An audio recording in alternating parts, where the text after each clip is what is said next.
Sure. All right.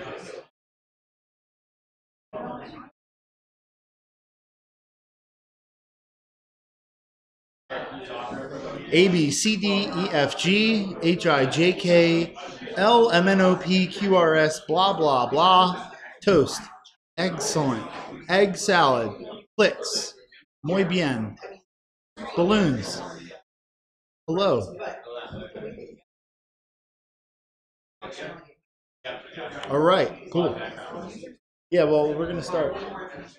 Hey, everybody, we're going to start in like 3 minutes. So I just want to let everyone know we're going to be live streaming. You'll be able to check this video out on twitch.tv/forkblock. Tell your friends who are not here to watch it. We're cool. But if you want to watch this back over again, then you'll be able to from Twitch or YouTube, and I think a couple of other places. Just give you, yeah, it looks like we're live. Forked block. Mm-hmm.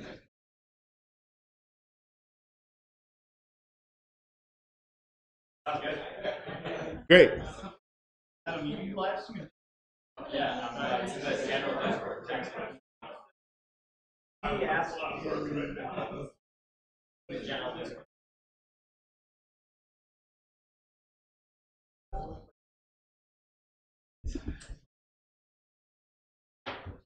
All right. Forked, like as in forked. Let me pull it up.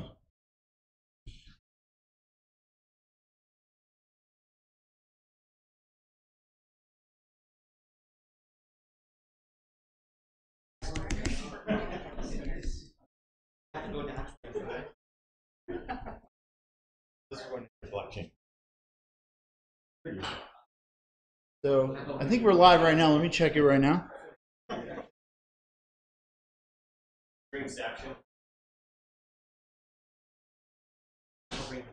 Yes.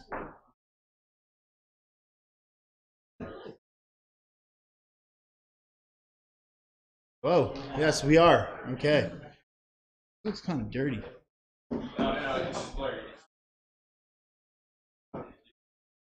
Cool.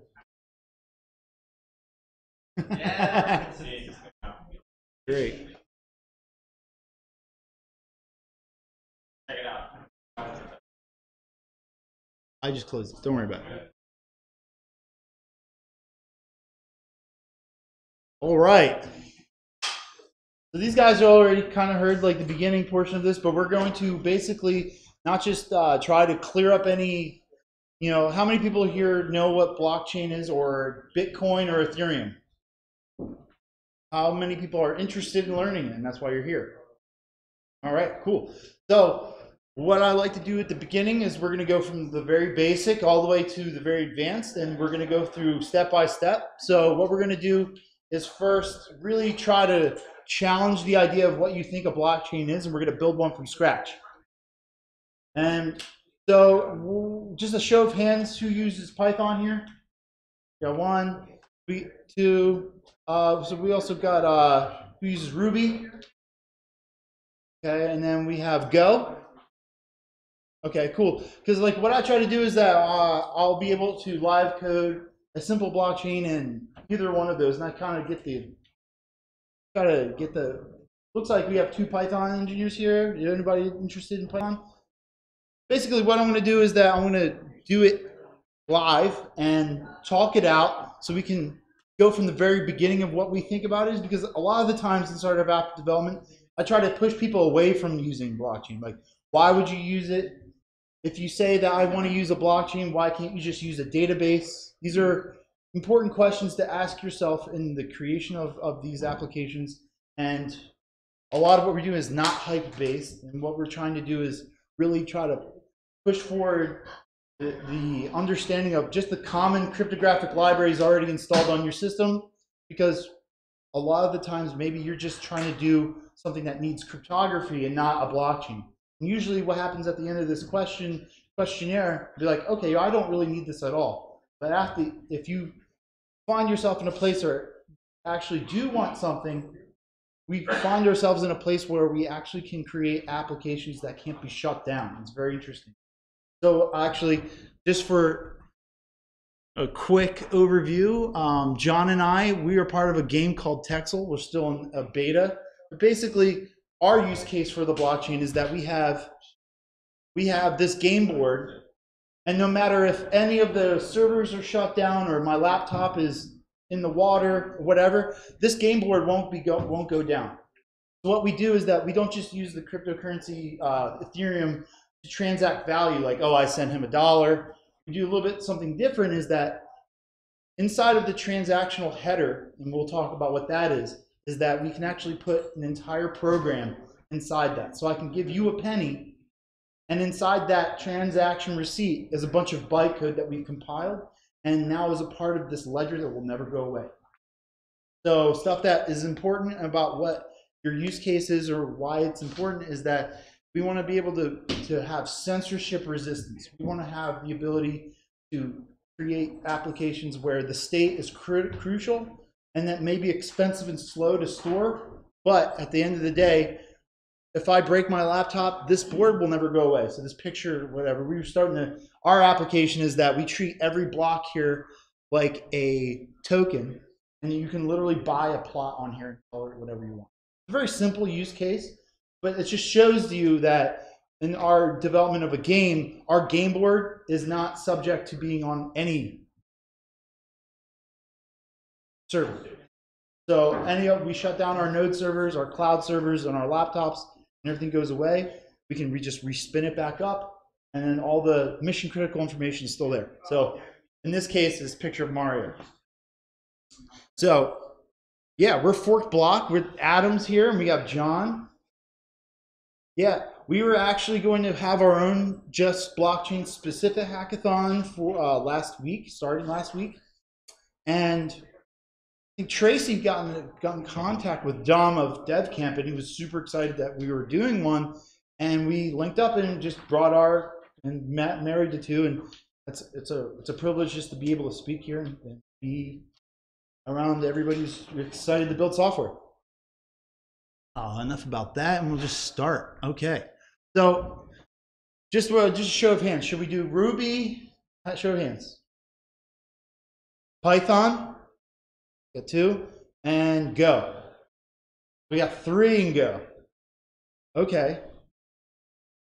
I think we're going to do it in Go. So I can do both, and I'm just going to go through it. Mainly this talk is to say, can anybody here tell me what a blockchain is with words? Right? Yeah, what a blockchain is. What is a blockchain? Because what we're going to do is I'm going to start writing code, and then we're going to actually materialize it. So what is a blockchain? Very simple. Simply, yeah. Great.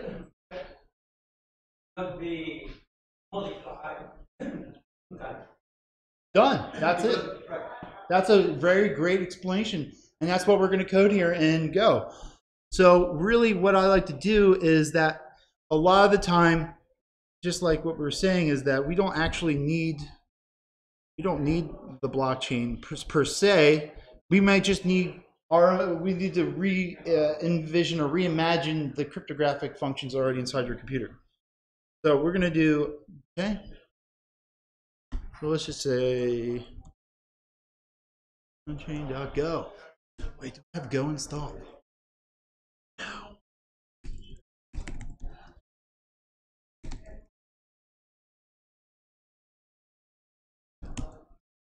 All right, let me see. I have Ruby installed right now. So let me just do Ruby, and then we'll go back to Go. Okay. Say just Go. I just think that just Go itself has all the cryptographic libraries installed as well. So let me just.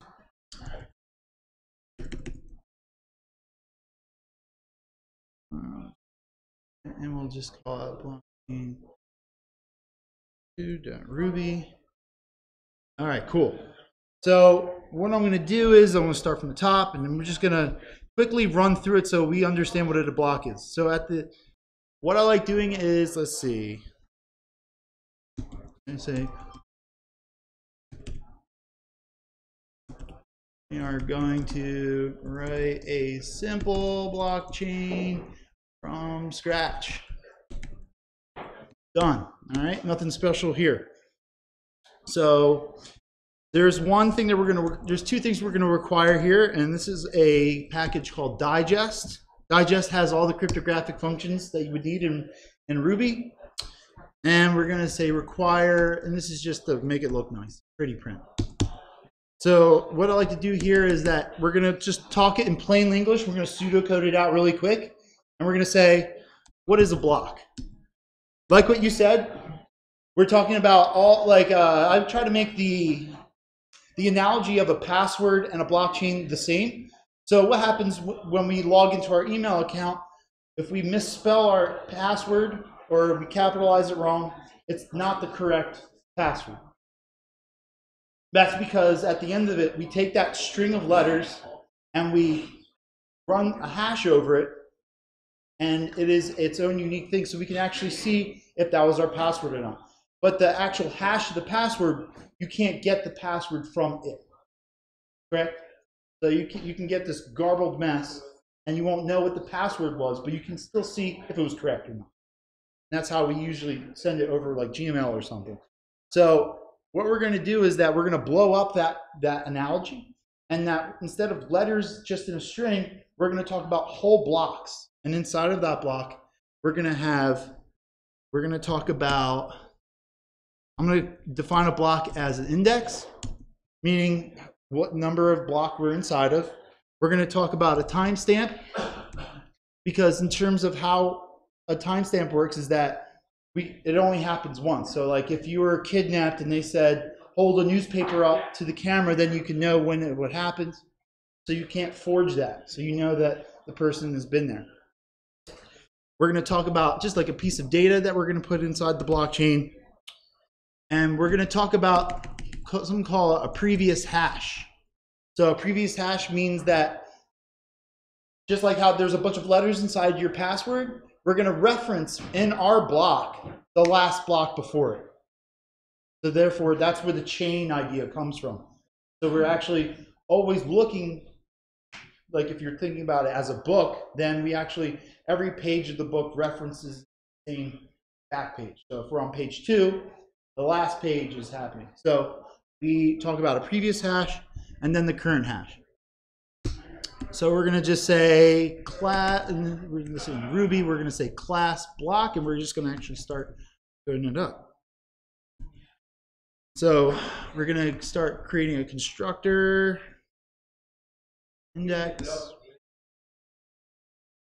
The block. All right. So in terms of, we're not going to create a Bitcoin right now. I'm just going to boil it down to what a block is, and then we're going to show that how to use this SHA-256 algorithm function that is already installed to quickly get you up to there. And then we're going to bounce it off to John, and we're going to start building up on that idea. So now we're just clearing out the idea of what a blockchain is, how to define a block, and then we're going to move towards programmatically creating more complex ideas.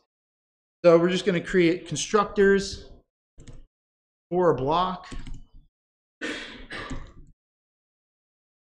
And we're just going to call it, let's see, time.now. Time.now is interesting because now when we define the block, we're actually talking about the time right now. So we can't go back in time. We're going to talk about, let's see, reader data, extension, reader. So now we're just like literally in Ruby taking the idea that we were just speaking about and coding it up.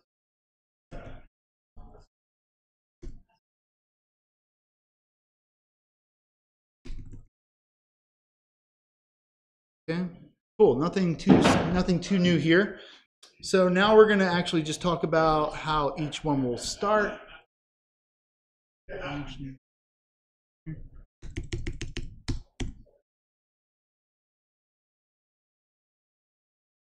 Cool. So in Ruby, we're going to initialize the function.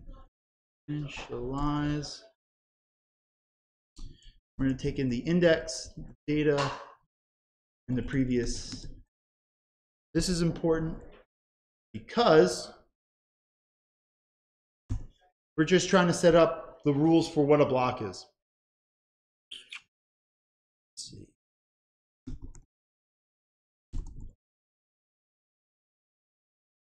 Say timestamp equal to time.now data. So this is just the constructor. Because usually when we're just going to talk about a block, we are talking about actually transacting data. Hash. And now what we're going to do is create a constructor called calculate hash. We're not going to pull this out of thin air. We're going to just, okay. So we're going to create the calc hash. So how, this is the main gist of what this is about, is that we cited digest.hash up here. And just so there's no smoke and mirrors, we're going to say digest SHA-256, so you can quickly read about it on your own time. You can easily know, okay, maybe I don't need a blockchain, I just need to use cryptography. Cool. Really all this is that you want to be able to take any message, it's going to be a string, and SHA-256 will take that as the argument and then spit out encrypted hash. And that's really all we're going to do, is that we're going to take our list. We're going to take our list, which is index, timestamp, data, previous hash, and hash, and we're going to turn them into strings, concatenate them all together, and then hash that. Because then you won't be able to, it'll be like a historical reference, something as a block. Cool, calc hash. And we're going to say, we're going to instantiate a object called SHA, and it's going to come from digest, which I just showed you, SHA-256.new. I'm going to do SHA update index. Now here's something cool about Ruby, is that you can immediately, no matter what data type index is, you can just treat it like an object and say toString, which is nice convention. We'll be able to turn it to a string, take the timestamp, also turn that into a string, and we're going to take data, and we're going to take previous, make that smaller, previous hash,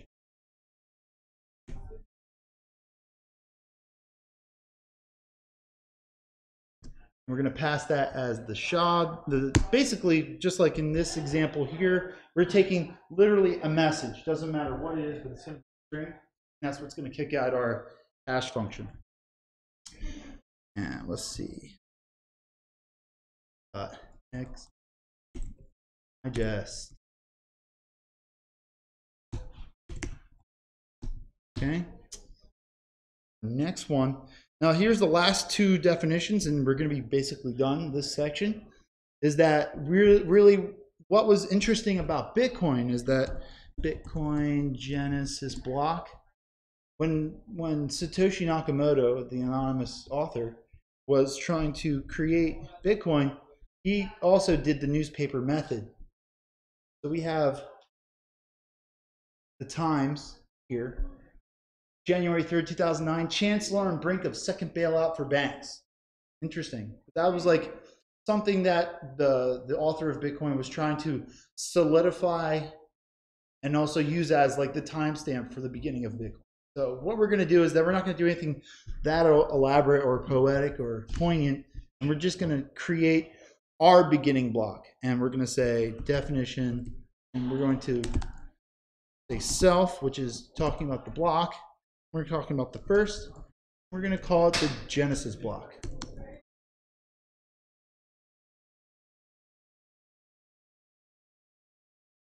Block.new. 0 data, nothing.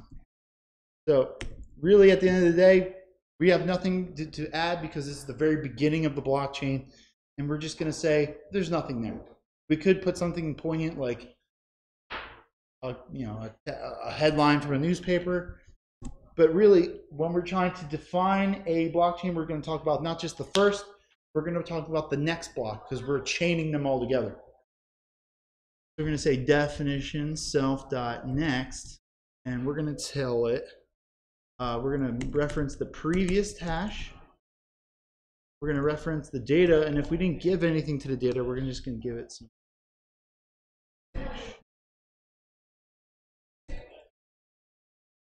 data. Blah, blah, blah. And that's it. We're not going to do anything that crucial, but we're just going to define what the next block is. And we're going to say block.new previous.index. So we're actually talking about itself here.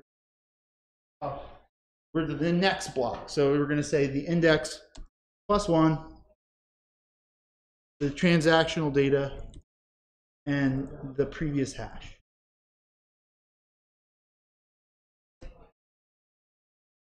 So if we look at this, pretty much this is like the, I mean, for this boiled down version, we're not going to get in depth or create Bitcoin here, but we're basically at the very definition of what a blockchain is. It's basically in this really quick way. We're saying it's an index, a timestamp, data, the previous hash, and the current hash of the block. And we're going to say end. And now the juicy part. So now we're going to say B prime, the first in the set of the blockchain. We're going to say block.first. I'm going to say Genesis. I'm going to say the B1. I'm going to say block.next. And we're just going to, this is like a simulation. So really we're going to say, we're going to reference the first block because that's what we have to do when we're instantiating a new block. And we're going to put like, you know, what should I buy? I'm going to say I bought bananas, you know. Cool. And that's it. I'm going to do this a couple more times. Say block.next. Say, you know, we have to reference the last one. I'm going to say eggs.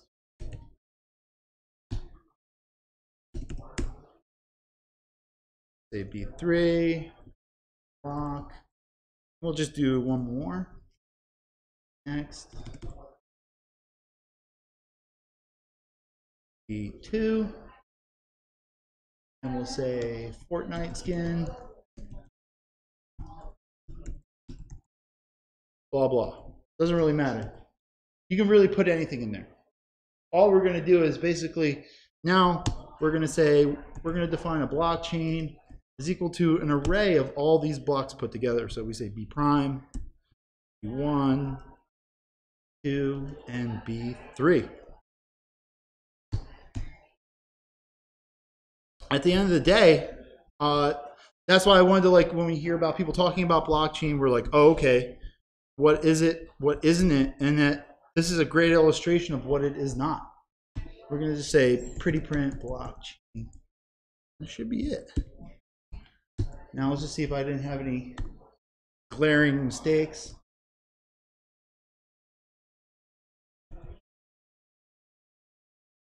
Oh, wow, first time. Sweet.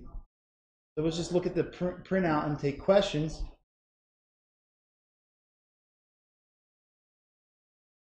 See what actually goes on here. So we're seeing the hash of the first block is the Genesis block. And these are our headers for each block. This is a linked list, basically. And we can see that the Genesis block is here. This is the hash, a really long string of all the words that came before it.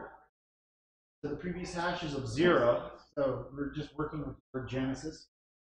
You can see that hash of the last block is then taken in and used for subsequent block.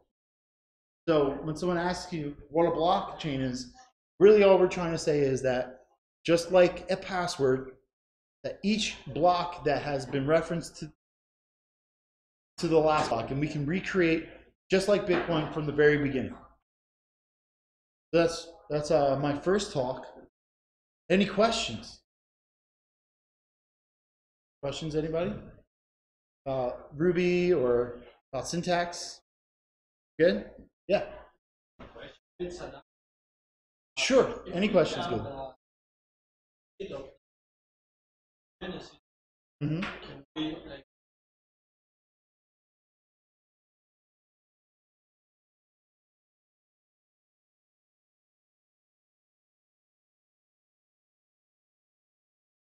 Okay. Yeah, I think I understand what you're saying. So really what it comes down to is that so there's another accompanying idea is that now we have a public and private key. So that's how wallets work, is that I'm going to say I have a certain amount of Bitcoin. And the way I send it is that I take that transaction and I sign it. So even though we know the public, this is a public hash, what happens in Bitcoin is that we don't have Satoshi Nakamoto's original private key. So we can't unlock his wallet. And we're going to talk more about that.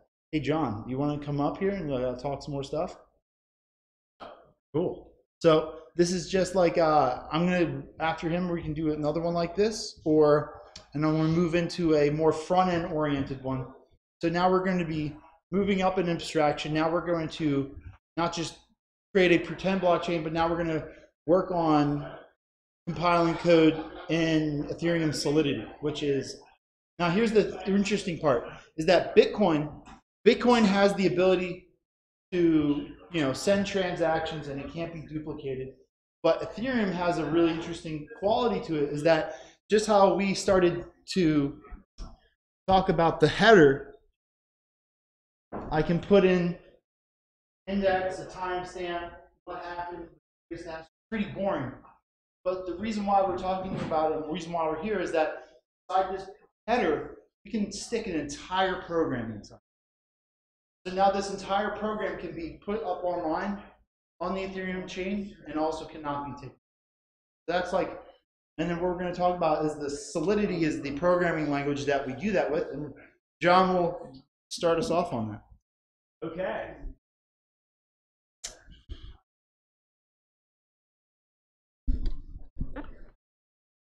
So, start off. This is going to magnify my voice, or is this just for the streaming purposes? Streaming purposes. Okay.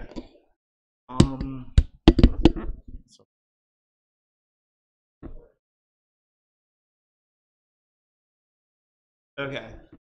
So, who here has written a smart contract? Halfway? Okay. Who here knows what an EIP or an ERC is? Okay, that's where we're going to start here. So ERC is what's called Ethereum Request for Comment, and EIP is what is called, stands for the Ethereum Improvement Protocol. And so,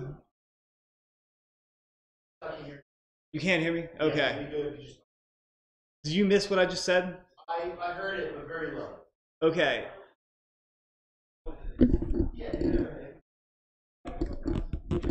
Okay. Let's see. So the ERC standard and EIP are open source standards used for creating design patterns and smart contracts. And so what I'm going to be discussing are the two most popular, which are ERC 20 and ERC 721, which are both design patterns for tokens, which are the two most commonly created things on the blockchain. So this. And so this is the standard for the ERC 20 token. And it has 6 main properties, which are the... Zoom in? Sure.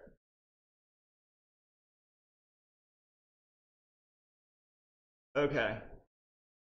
So the main properties of an ERC20 token are transfer, approve, transfer from, total supply, balance, and allowance.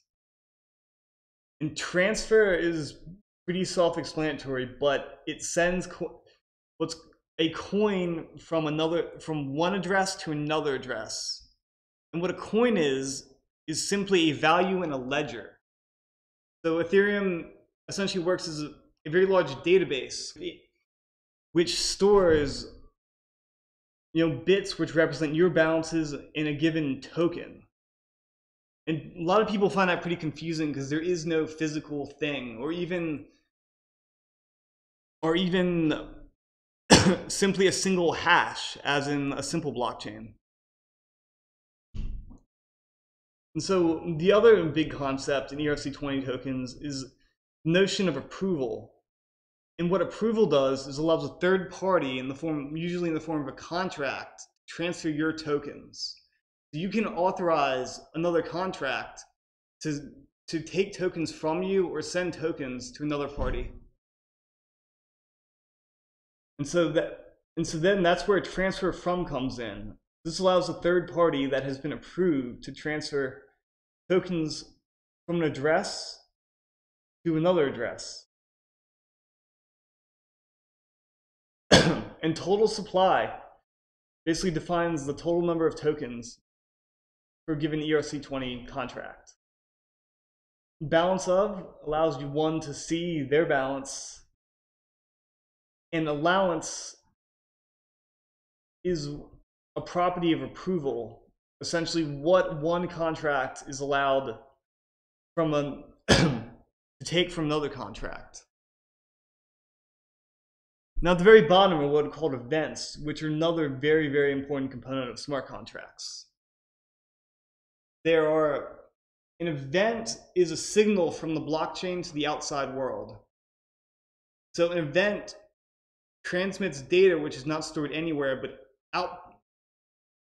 outputted so that external programs can read it, such as a phone, website, or any kind of application.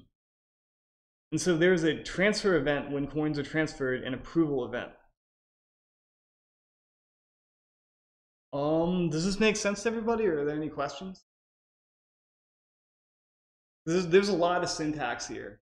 And I could spend like 20 minutes going through every single thing, but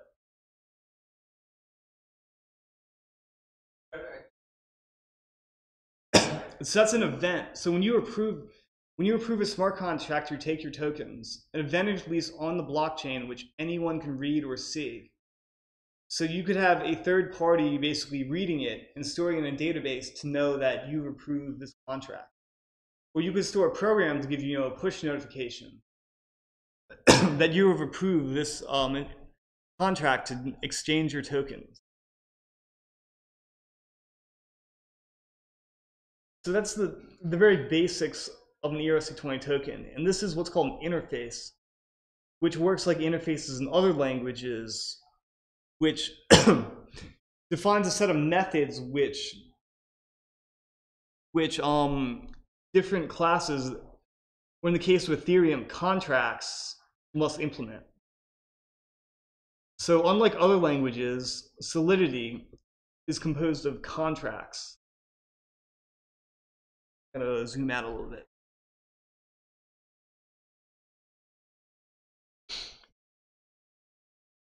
And so generally, Solidity consists of basically contract notation, where you define the name of your contract, and then basically the polymorphic properties of it. So this is extending an interface of ERC20.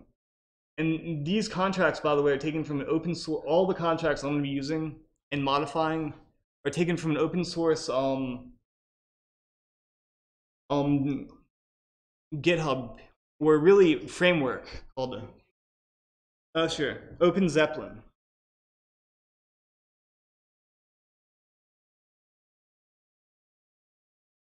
So what point is like the best to zoom in? Okay, because I felt like it's kind of cutting things off, but what word wrap? Yeah. What?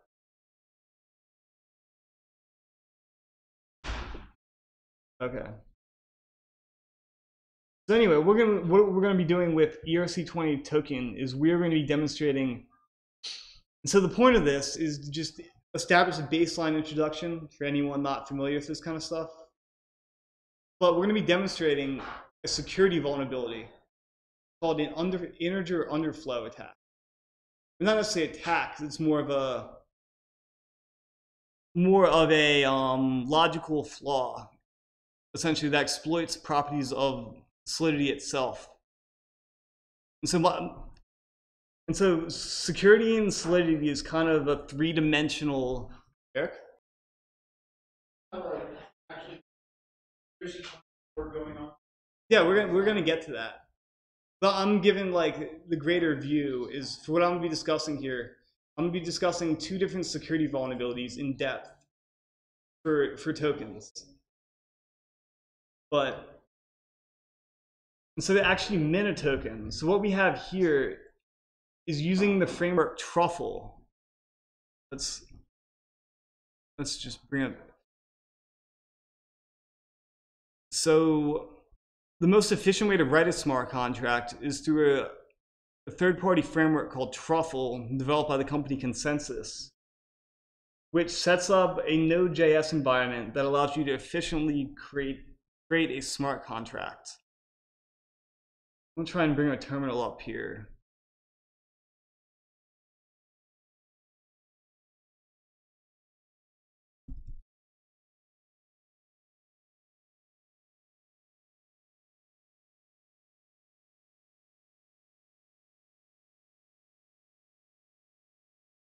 Let's see. Okay.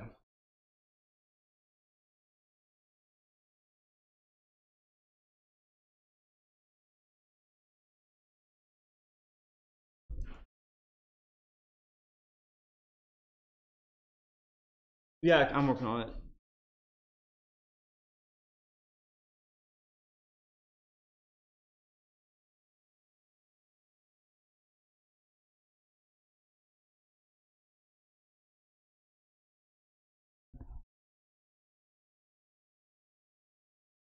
Okay. So full screen. Is this readable or should I think I'm zooming in.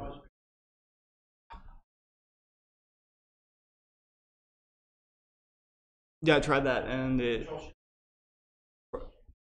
Okay, that's it. Okay, so everyone can see this. So when you do a knit truffle, it creates this basic folder structure with a build, contracts, migration, test, and truffle config. And we're not going to touch any of the configuration options, but by default, truffle gives you a virtual blockchain to test in. So it's essentially an emulation of what a real blockchain, of what the real Ethereum blockchain would do. And it gives you 10 accounts with 100 virtual ethers. And so to start this, you're going to use truffle dev.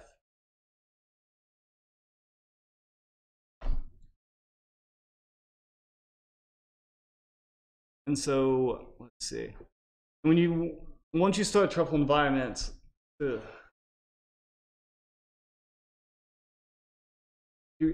going to use migrate. Then migrate is going to compile and deploy these to a blockchain or to your virtual blockchain. And has anyone seen this before? What these hashes are? So when you deploy anything to a blockchain, there's one of the basic features is called a transaction hash, which is unique to every single transaction you send to the blockchain. You'll get a hash back, so you can find it, which you can use to find details later. And each contract you deploy has a unique address, which is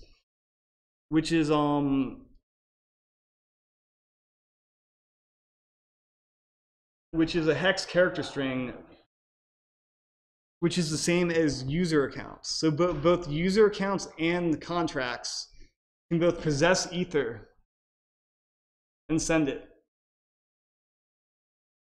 So let's see. ERC. So this coin, this particular implementation is called ERC20 mintable. And what that means is it's very, very basic implementations, bare bottoms, basically. It's a bare minimum to have an ERC20 token, which I'm using for this particular example. And so what I'm going to be doing is I'm going to be interacting it via the command line.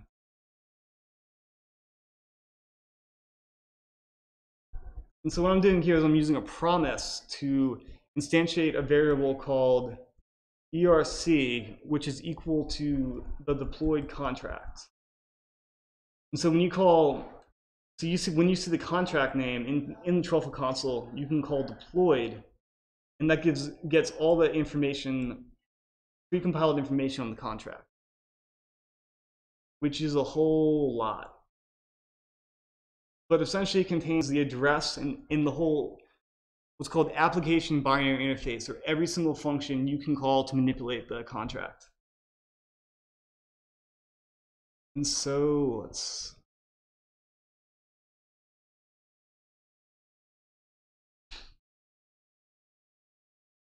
what we're going to call is we're going to try and mint a token.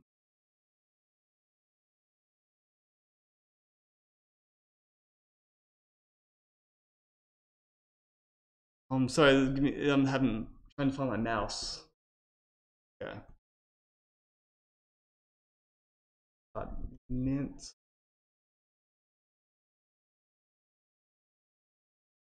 And so what the other important thing this console actually does, it gives you access to an instance of Web3, which is a primary JavaScript, the most efficient JavaScript library for manipulating smart contracts. So what we're doing here is actually instantiating all the predefined accounts it gives you. So we're doing let accounts equal web3.accounts. web3.eth.account.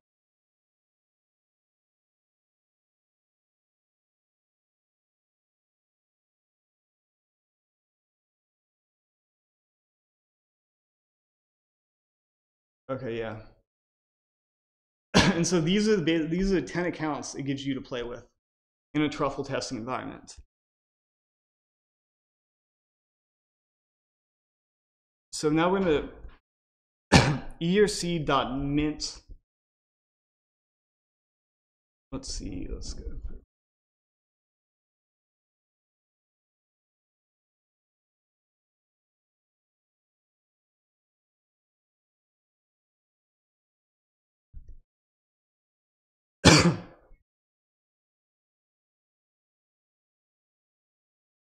And there we go. We just minted a lot of coins. I think that's 1 billion. But so with this account, it minted about 1 billion coins for accounts 2. And this from here is what's called the calling address. So that means I'm making the message call from this particular account, which means I'm signing the data I'm sending to this contract with the private key of that particular address. And then the contract is then reading that signature and verifying my identity before accepting the bytecode. And that's probably the most important security issue in Ethereum, is account management, specifying who can call a given account or not. And so what we return now is this is a complete transaction receipt, which has your transaction hash, the block hash that it's from, the block number, the gas used, and any logs. So now we can call erc.balance of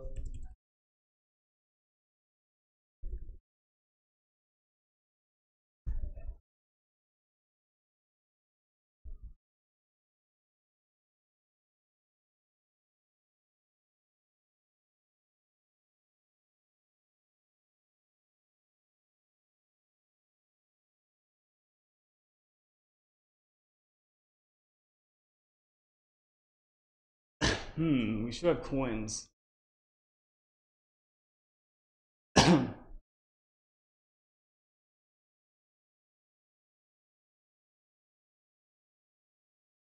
I might have mixed up the parameters. Let's see. Yeah, that's the key here. Just mix up the parameters. But see, now we have coins, and now a token has been minted. Now we can now we can transfer those coins to any other address we want. And so that's the basics of an ERC20 coin. Anyone have any questions? Okay. Sure.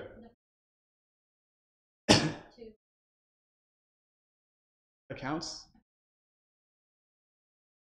So you're minting the coins to belong to a specific address. This is just one specific implementation of an ERC20 coin. It's one of the simplest. But in most implementations, there's one called standard token, which a lot of people use. The address that actually deploys the coin is basically pre-given all the tokens. So you would specify, I want to create this coin with 10 billion tokens. I would get them all since I created it. So now we could, for example, transfer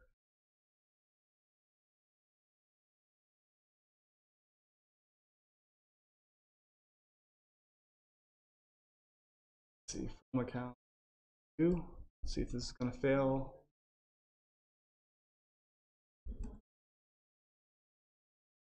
All the way around.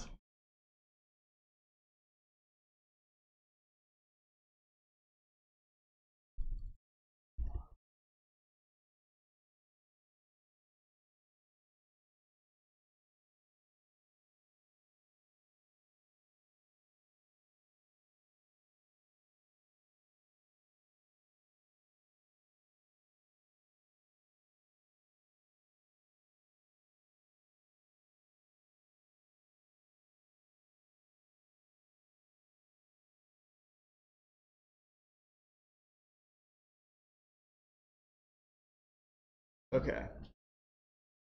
That's the very basics of deploying a coin and following some of the basic ABI of an ERC20 coin.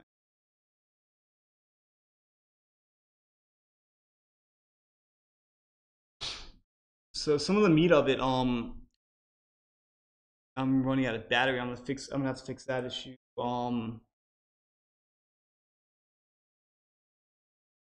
But so what I'm going to demonstrate next is some of the security issues in the creation of ERC20 coins. So, Eric, could you grab my charger? It is on the right there.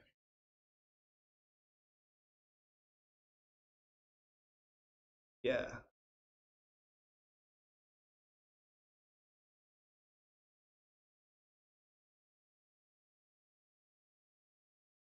Let's see. So I'm gonna enable this terminal. So one of the very important aspects of Solidity is data types. My mouse.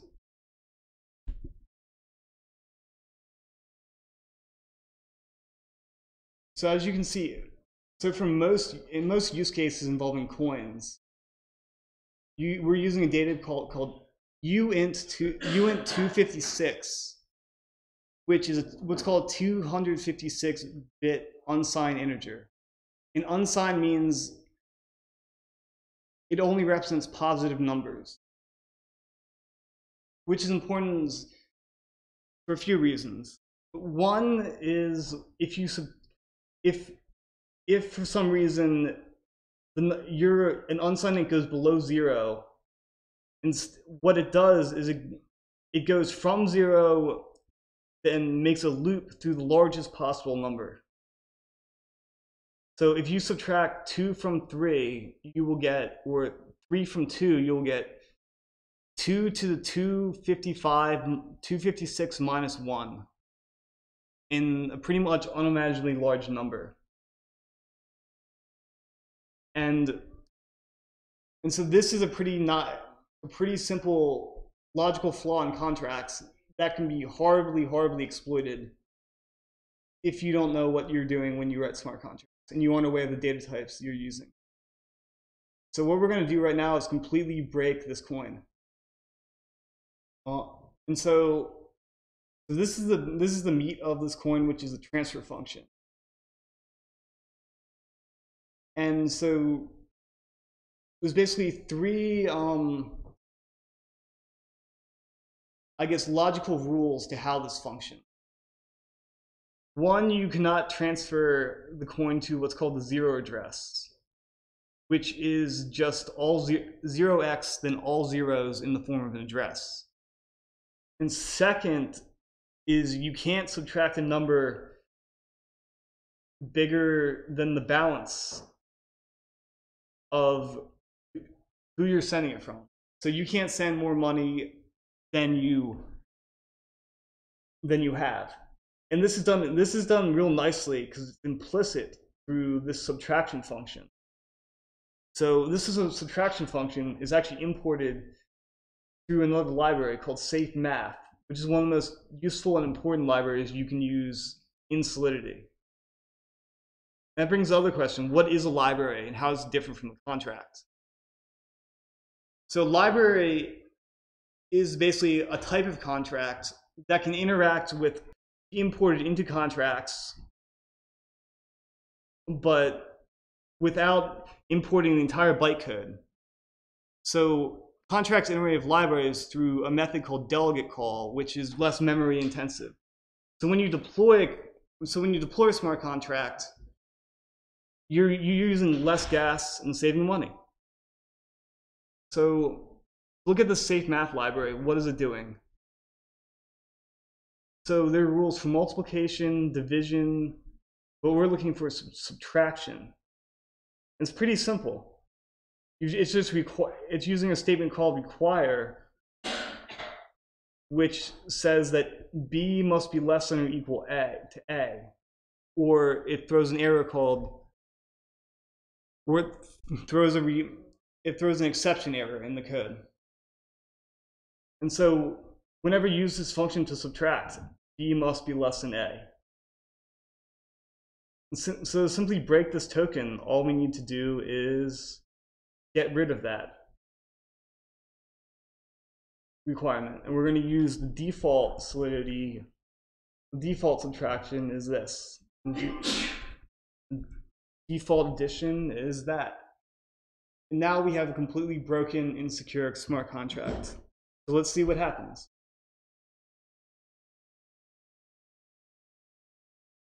Terminal.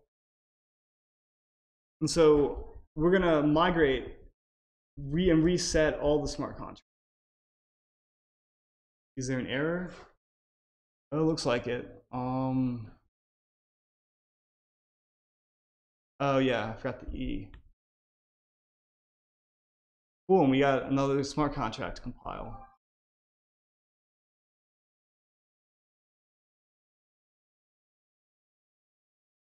So we're going to mint 10 tokens to account 2. Now we're going to send 11 tokens to account 3.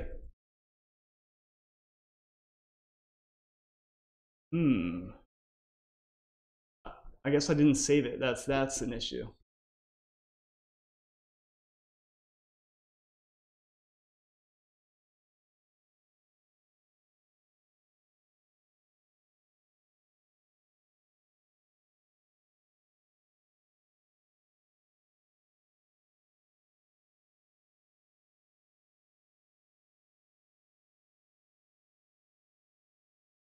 Interesting.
Interesting. I think this actually did not reset. Oh, okay, that's what I did. I forgot to reinstantiate the contract. So interesting fact is that the older contract is still there basically on this virtual blockchain. Example of why blockchain development is kind of a multi-dimensional thing. You have to think about smart contracts, interactions between them, and then the actual functioning of the blockchain. So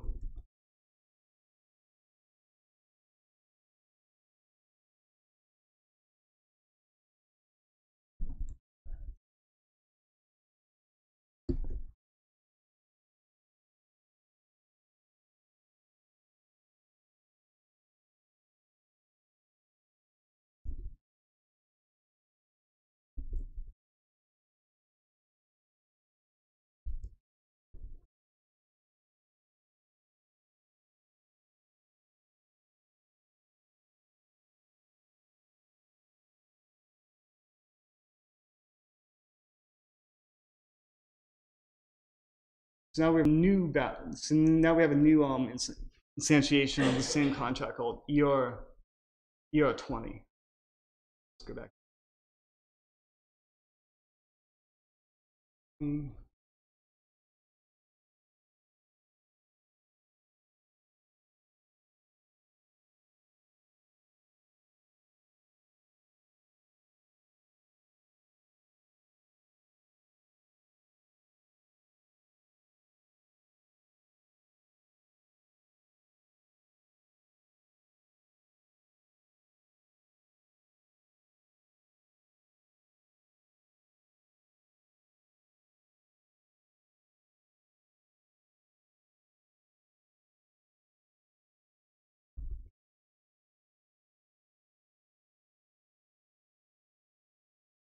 And so now we have that many coins.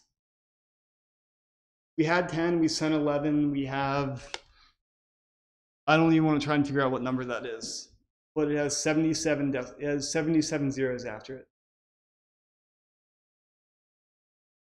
And so that's what an underflow attack will do. For an underflow maybe flaw, you certainly can attract poorly written smart contracts with this design. Any questions? Eric, how are you doing on time? Okay.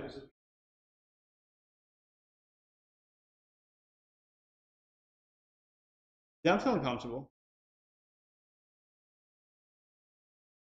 Okay, so that's ERC20. ERC20 is all the functionality of Bitcoin, with just endless tokens, with endless names. And there's a few other properties. You can define a name, you can define different total supplies, you can define what's called decimals, which is essentially how divisible your coin is, whether you can break your coin into 1,000,000 pieces, 100 pieces, 1,000 pieces, 1,000,000,000 pieces.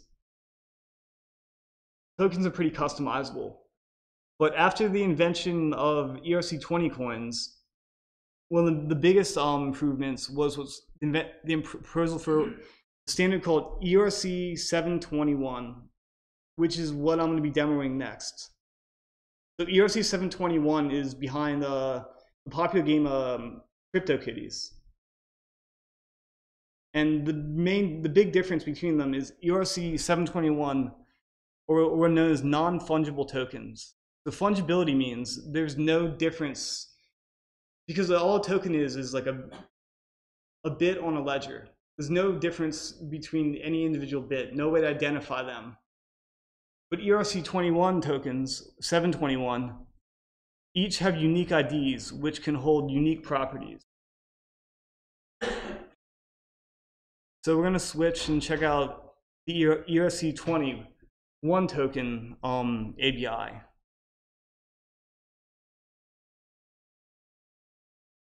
basic token.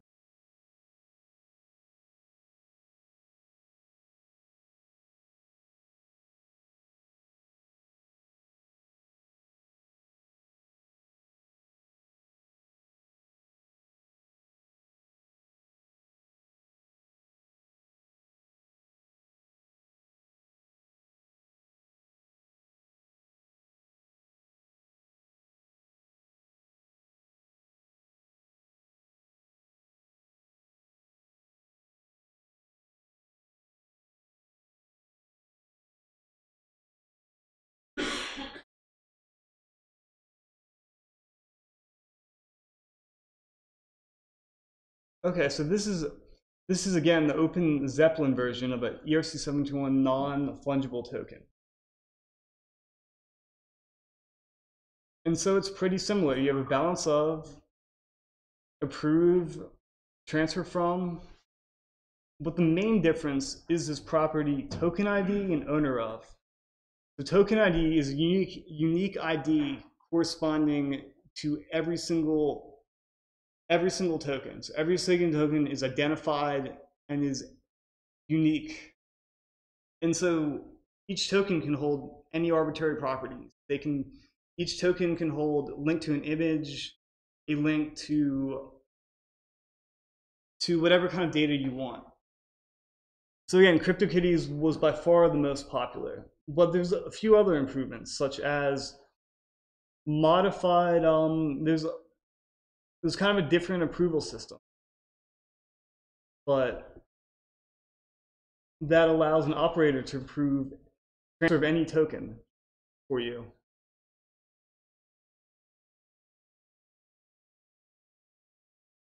So I'm going to be demoing very specifically is using ERC-721 tokens to solve a specific coding challenge on the internet. And so if you go to, so it's like 99 bottles of beer, one program in, 1,500 variations. And so people have been creating programs that output the song 99 bottles of beer in every language imaginable. All kinds of languages you never heard of, ActionScript 3, Ada. So let's look at how one, I don't know, is done in JavaScript. Probably the first. And that was a language called J. JavaScript. Ooh, I like that one, but let's see. Anyway, so at Fork Block, Eric suggested you should try this in Solidity, as it does not currently exist. Or it did not exist when we tried it. Maybe it's on here. I wouldn't be surprised.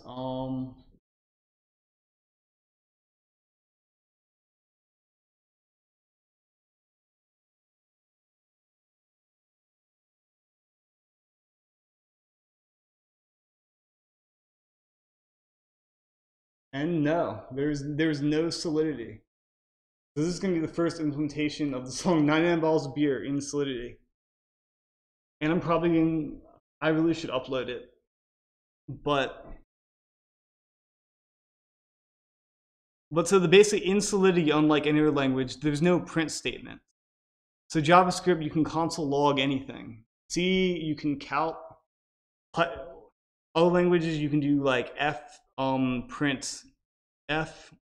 But in Solidity, you can only create events and tokens, essentially. Well, you can do more than that. But what I have created is an ERC-721 token where each token is a single line of the song. So you have 99 tokens and 99 bottles. And is appropriately named beer token. And so beer token does is it uses the fundamental property for storing data, which is a property called token URI, which for each token ID maps to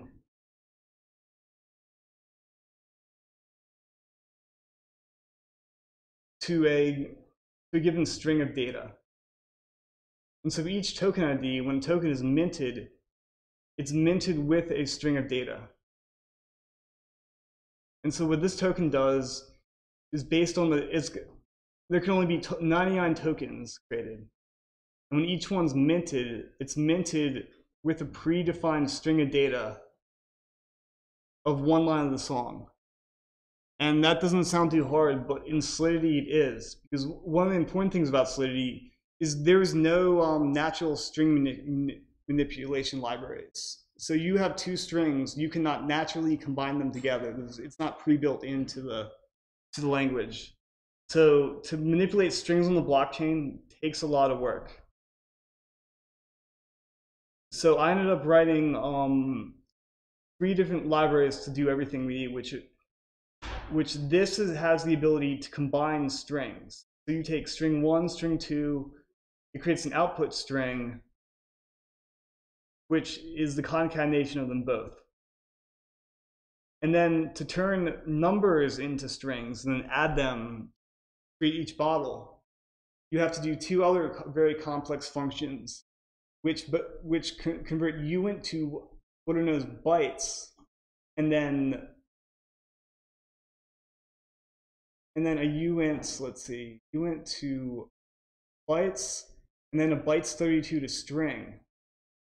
And so when combined, they take a uint and they return a string. And so there's an important relationship between string and bytes is that they're essentially convertible. And so to concat 2 strings, you could convert the bytes, and then you can go through them both as an array, and then you essentially assign them to the same array, and then you output that array. And those some of the most important aspects of the architecture of this token. But you can use the same idea to make customizable tokens with any kind of data you want. Does anyone have any questions about that? Okay, then we're going to compile it and create some bottles here.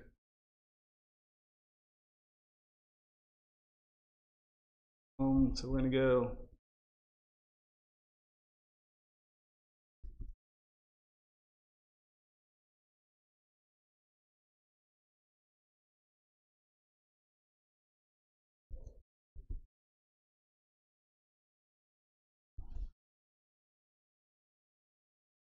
see shuffle.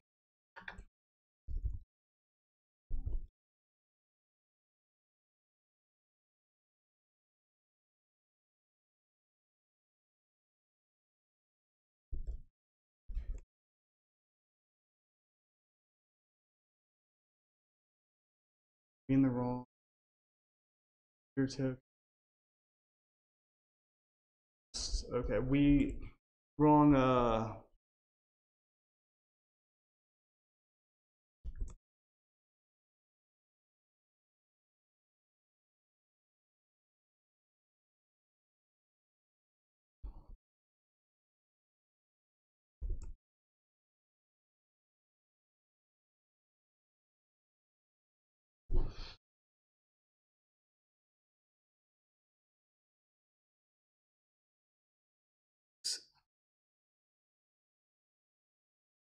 where is this?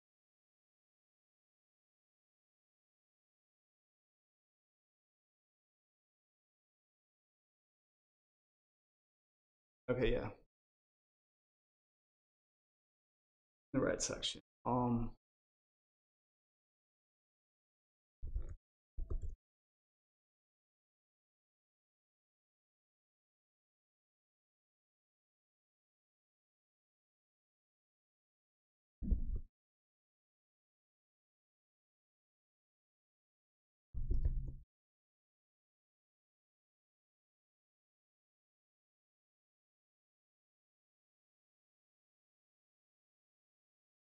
And so there's two basically useful smart contracts. There's one called beer token, which contains all the basic information for the token. There's one called pass beer, which just is basically the contract that mints these tokens. So one of the things about ERC 721 is it has a unique minting function, but in any implementation of it, you have to define the terms on which you can mint, which are a little bit more complex than an ERC 20 token. You have to define which kind of data is created and what the token ID is. But in this case, there's 99 tokens and 99 bottles of beer. So we are going to deploy.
So there's a function called, to actually mint these, there's a function called, let's see what, take bottle from wall. And so this is going to be instantiating our first coin.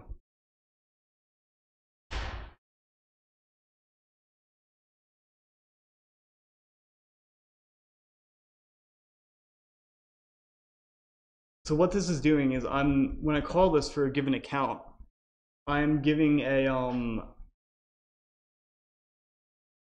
minting this coin specifically for that account. Okay, I need to define, let's see, web3.eth.accounts3.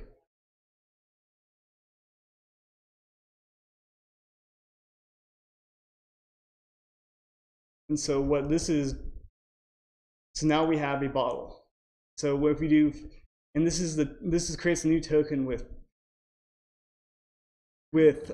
ID of 99. And so for this token, there's 99 bottles of beer on the wall, 99 bottles of beer. Take one down, pass it around, 99 bottles of beer on the wall. And so that's unique data corresponding to this token. So we can do another one for account 4. And then we have token 98, which is 98 bottles of beer on the wall. And so to print the whole song, we just need to do this 99 times. But another feature is you can actually, when you actually pass them around, they implement another feature of ERC 721, which is called burning, which means the tokens self-destruct after they're passed more than 2 times. So if we do .transfer from, so accounts, which one? Accounts 4.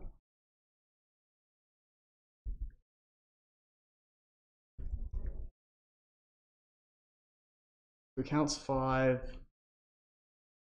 So this is the transfer from function. So you specify the account you're transferring from to, and then the ID, which is going to be 98.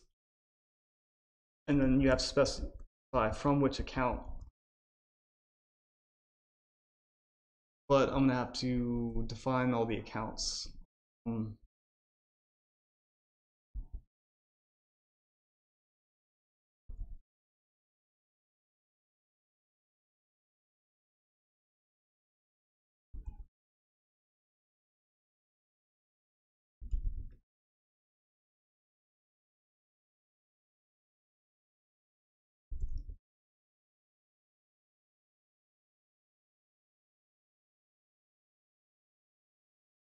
So that's the first transfer. So if we go, we're going to do another transfer from 5.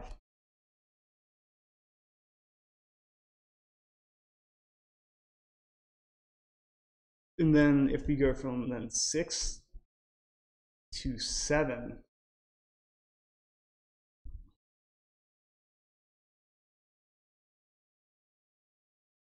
let's see, maybe 5. Okay, that's the issue. Be from 6.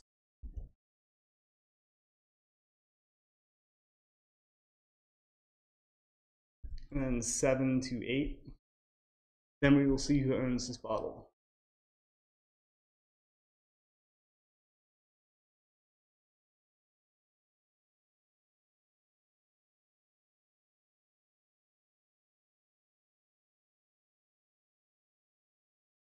Let's see who's the owner of the bottle.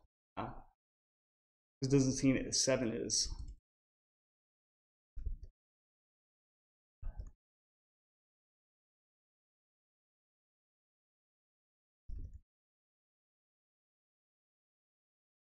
So now no one owns it because you drank all the beer. And so what I did above is what's called call, which so any function you can just call to read data from without writing anything on the blockchain. But so yeah, this is a pretty simple exercise I did, but it kind of covers all the bases. ERC 721 tokens, strings, libraries. Does anyone have any questions on anything they want to know about these aspects? Smart contracts?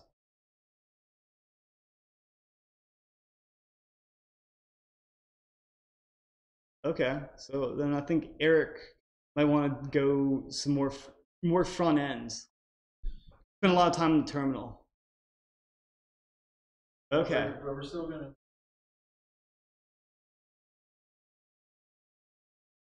Consume? Mm-hmm. What are we going to be consuming? Yeah, so anybody here in well, so in terms of API endpoint, what we know broad technology get post. What a lot of we would hear is that we've been trying to leverage, this blockchain, and that a lot of the only tools that we have at our on our tool belt to do that have been landline. And if you were trying to build an app that necessarily wasn't that directly added anything to the blockchain, like a lot of Solidity code to be like, okay, we're going to change your contract with a token and put it up there. We're also, what if there's already stuff on the blockchain that we would just like to query and make a tool that use the blockchain, not necessarily I have to program a new contract to look at it. So that's what typically a front end engineer who is using some sort of JavaScript or anything really to consume a piece of knowledge that came in off of the Ethereum blockchain. That's we're going to look at right now. So GraphQL is cool, and the reason why I'm talking about it today is that one, it's cool. Two, it's like a kind of like just a differentiation from just like a normal API request. Let's see. Cool. Does anybody here work with APIs? Any JavaScript people queried a couple of APIs? Cool. So what you'll notice is that the API request of this in GraphQL, and this is not just related to Ethereum, but this is just in general. Like for instance, GitHub.com extensively uses GraphQL. So what's interesting is that inside of a GraphQL request, I can actually just be like, okay, I'm gonna. I usually inside my syntax for REST API, I need to be very explicit with what I want from the server, what I'll get back. But in terms of a GraphQL string, and this is just inside the block, inside of like an Ethereum thought, is that I don't have to necessarily be super specific with how I create. Let me make my API endpoint calls. So this is really cool that now. So we're going to stay within the confines of talking about maybe John, he uploaded a contract, and I really not going to do anything like Node. I don't have anything installed, and I just call the Ethereum blockchain. This syntax right here, it's like, oh, it's very explicit. Like just call a certain 5,000. So if you're working inside of a, let's see, you're using a block explorer, let's say Ethereum block explorer, typically looks like this. So you can actually not just look at your contract, but any information that comes off of it. Etherscan is a pretty standard one. And we're like, okay, cool. I would like to look at, say, a certain address. This is what's happened like a minute ago. We don't know. But I want to look at block 500,000.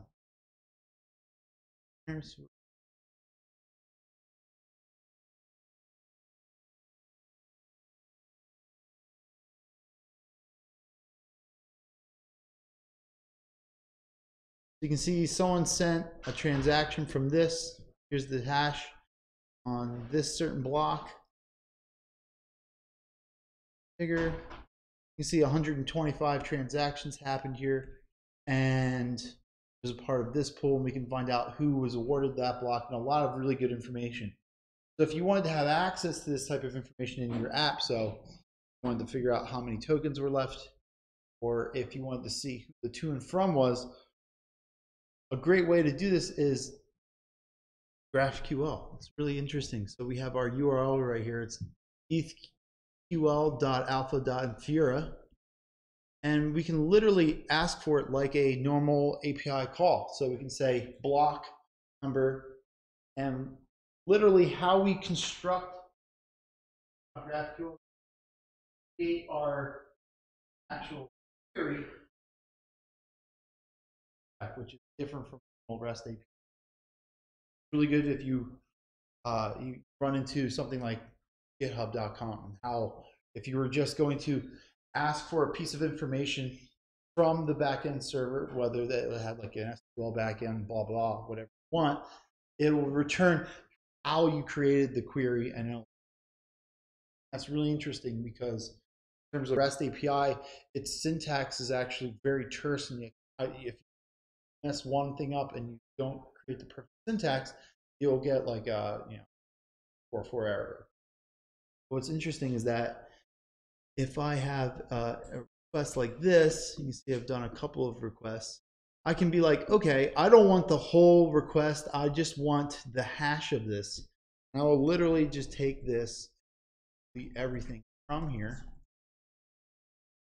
minus the hash.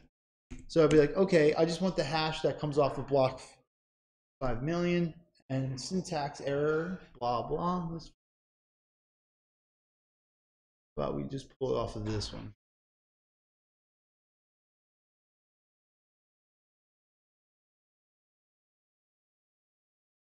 Here, and we'll just say block number this, and we'll just get the hash of it,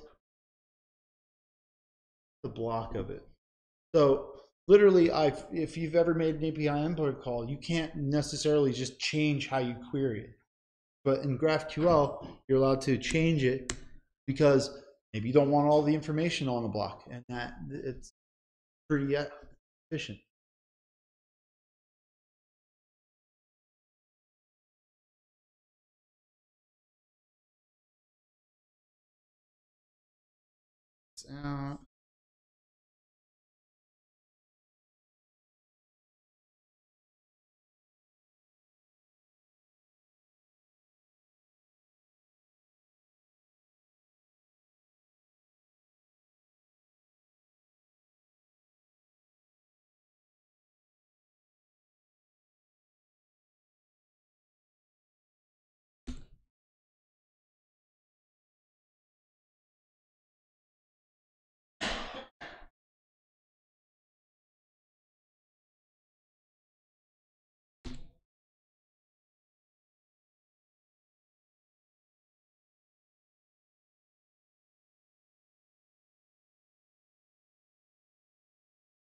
All right, great.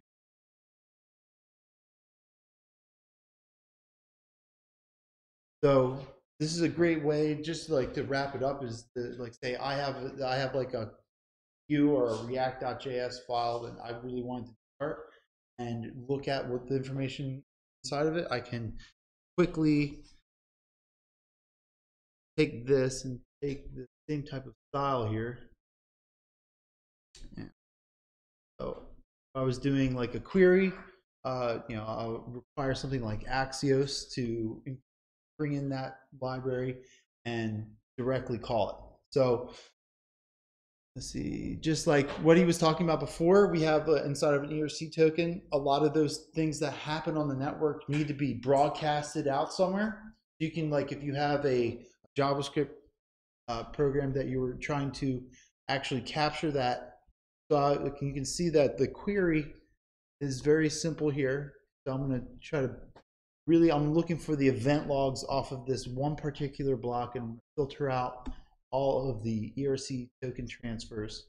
I want to say I want to look at everything that happens on ERC20 token transfer. I want to know who did it, standard operation, from, count, which will have its address, the balance, the address from to the token balance, the actual token contracts address, the symbol which has it, and the total supply.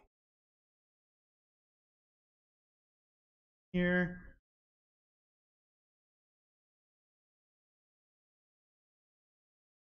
pick them, let's see, npm it.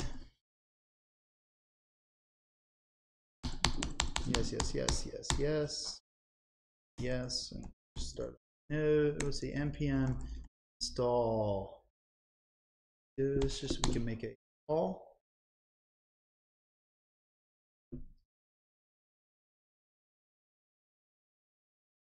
And what we'll do is that we'll make a quick file called GraphQL call. Yes.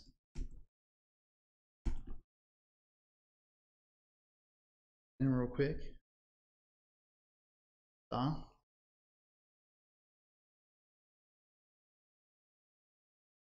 you say, I made a couple of queries here. So I had contract bytecode, account query, but if we look at our initial thing here, we're just going to look at what's happening on a block, get its transaction. I have it called ERC event logs. We'll take a query. We're going to say that I'm going to query this endpoint, ethql alpha.infura.io/graphql. We're going to post the data, which is going to be my actual query. Setting up a string literal here with this here. Pasting that in, sure that I have my API call correct. And let's see. Player adapter. We're just going to call get data. So we're just going to say Axios query, which was just that plain text query. Return a promise, saying that the actual response data, going to use the blocks range data, and then we're going to output it.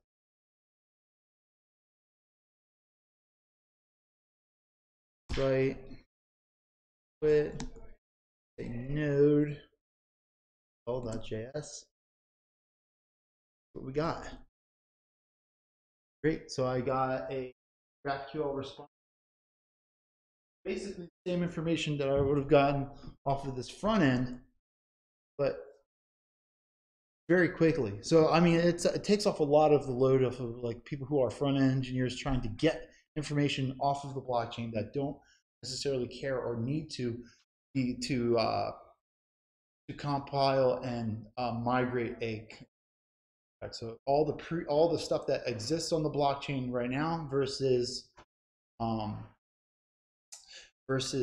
what is accessible can be done quickly, just doing like the normal REST API that we understand from before, but now we can take that further and use leverage and GraphQL.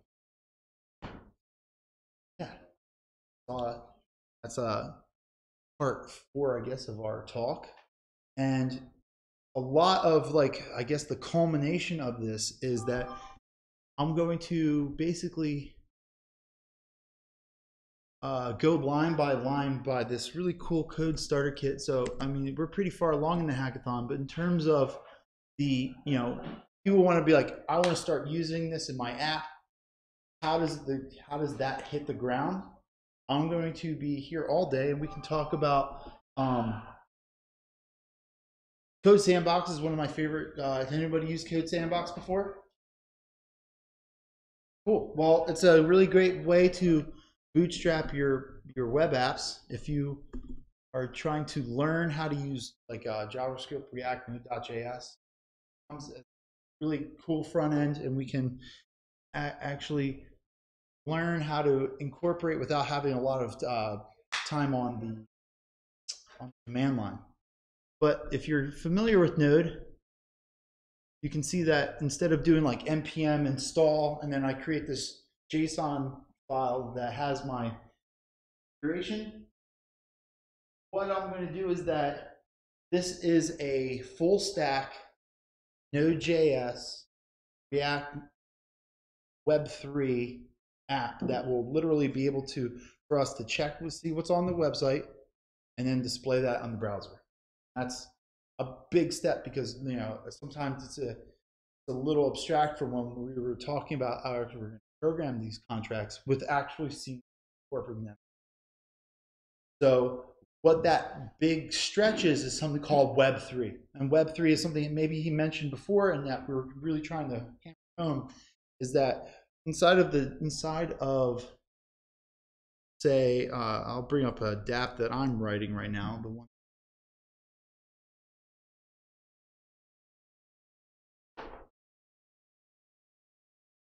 So if I were, I'm making this program called Pexel Tiles. It's just like basically a quick board game. But really, at the end of the day, a lot of the technologies are interacting with a web wallet that lives inside the browser. This one's called MetaMask. Let me tell me that I have $236 inside my wallet. I can literally spend that right now. And that's important. So like if you have a web wallet, it takes care of a whole bunch of different things. The ability to log in. My identity now is super, but really just looking at my wallet address, and I can literally start spending money on the page. So if I'm here, I'm like, hey, this tile is available to rent. I made an arbitrary function to say rent, and it's going to pop up with a notification saying, hey, you want to spend 14 cents on writing this tile so you can color it the way you want. I'm going to confirm it, and it's going to use my wallet to sign a transaction and send it up to the blockchain without any interaction.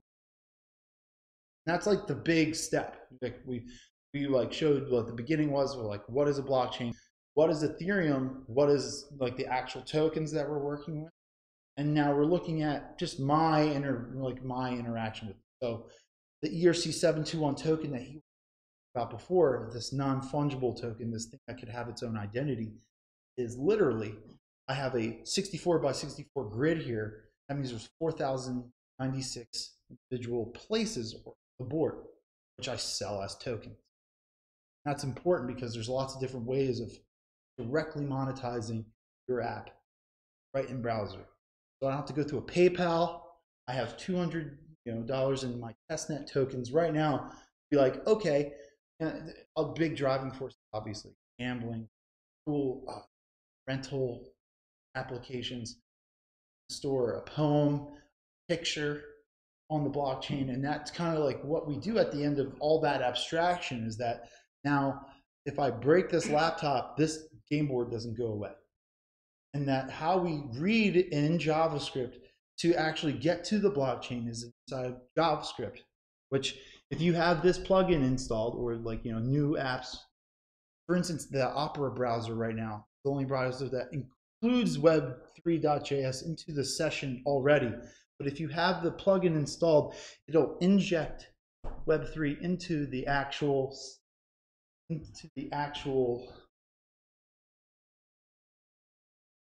yeah, we can see here that I have a couple of things being injected. So we can see that we're actually having a provider, so I can actually see that I'm logged in, I have money in my account, and I can immediately start. So if we to sew that up, we're like, okay, it's JavaScript. We can see what it is. I want to inject that directly into my React app. And in case of Redux, that's what's handling our state. So actually, for this one, we're not going to be using Redux. This is like an experimental one. Anybody heard of React hooks? React context? Well, basically, that's just a way to keep and handle state inside your React app in JavaScript. Not to get too in depth on that, I just wanted to show that inside of how we actually ingest and then start using this directly in our app is, here's a very simple app. One, I know exactly who I am because I'm logged in here. So it knows who I am. Instead of like a alphanumeric representation, say, oh, this is a great way to basically go into, instead of having every website having a login, I actually just log into my browser and it unlocks websites. And that's like the big deal of what we're moving towards inside of this cryptocurrency enabled Web3. I am logged into my browser, so therefore the browser knows who I am. And say if I was 21 years old to enter the website, I would have to be of legal age. Instead of just having a check mark come in, I can actually sign the message, and the browser will come up and ask me, hey, your signature is required, and I can literally sign it from there, call it a success, and immediately start spending money. That's like the biggest thing I could say. So in this one, we can see from our npm JSON file that we're including React so that we can start using back to dialog boxes, however you want to do it graphically. And you can see that you can just go for line through, is that we can actually just from the blockchain without making any API calls, we can immediately leverage Web3 to inject the network name, the context, account balance, and actually use it to sign and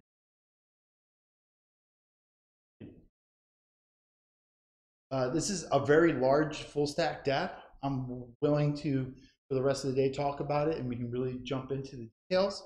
But that's kind of wrapping up my talk on how to, not just as a back-end engineer, but as a front-end engineer who may use React, Angular to start using pre-existing information on the blockchain.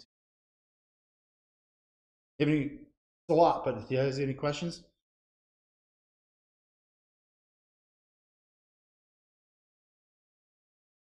Oh yeah. So what we're going to do is that we have, let's see, github.com/forkedblock.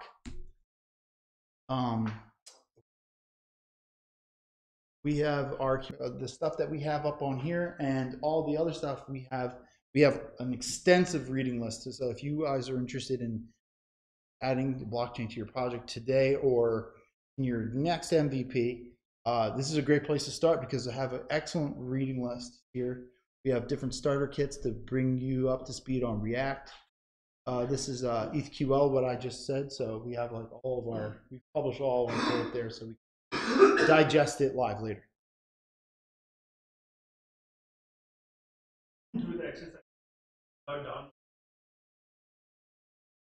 That's a really good question. So that's what I was saying is that when we were doing this GraphQL query, we're querying something called Infura. Infura.io is a great thing. So if you didn't want to just start your own blockchain running on your computer, Infura is a great place to first start asking information of already deployed stuff, and we can start leveraging Ethereum to add it to your application. It's called Infura.io. Infura. That's what we were doing over here when we were querying it. I was using their GraphQL backend, but this is their regular website. You can sign up for an account, and you have the ability to leverage not just API resources for the Ethereum blockchain, but also if you were using Truffle from the developer suite that John was talking about, basically file and upload your contracts without having an Ethereum client running, which is excellent. Greatly reduces the cost of entry in this. So that's my talk. Yo, I know. Thanks for staying for the talk, and really glad that you guys were here.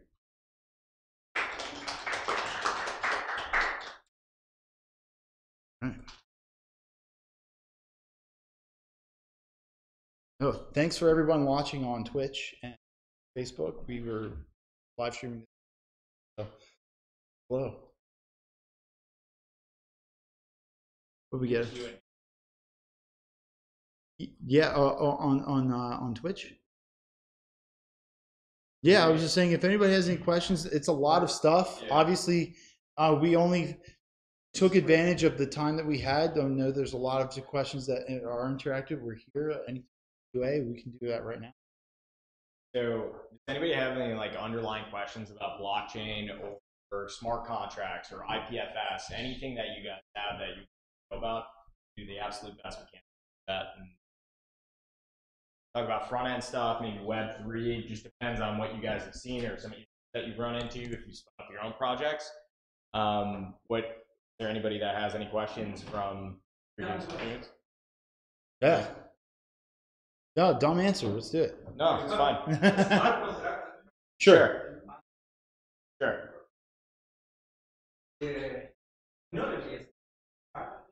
Yep. What I mean? Between blockchain to blockchain? Blockchain? That's a concept? So, or there's some different okay. So I think we can give you a really broad overview. Let me, Eric, if you want to pull up what you're going to pull up, but let me give you a breakdown like the way it looks, all right? So the blockchain is actually the storage of the information. The actual block to block and the encryption and all that stuff is within the blockchain, right? The smart contract is actually code that's stored within the blockchain that can be executed. This is a huge deal when they came up with like Ethereum. That was one of the main components of what made it very interesting, was the ability to be able to run code off of the blockchain in the EVM. Yeah. But why is smart? Okay. You know what you are talking about the code. Yes, and it's stored on the blockchain that is then executed. So why is smart contract and not like smart sneak? Yeah. Okay, so let's just really quick. So we talked about defining a blockchain. I read it real quick. We see our header right here. Index the timestamp and data of the previous hash and hash. What happened with Bitcoin was that I could send you a Bitcoin and that transaction happened. There's a receipt and everyone can see it. Cool. But the idea is that the amount of information that you could also put on there was maybe about like 2 kilobytes.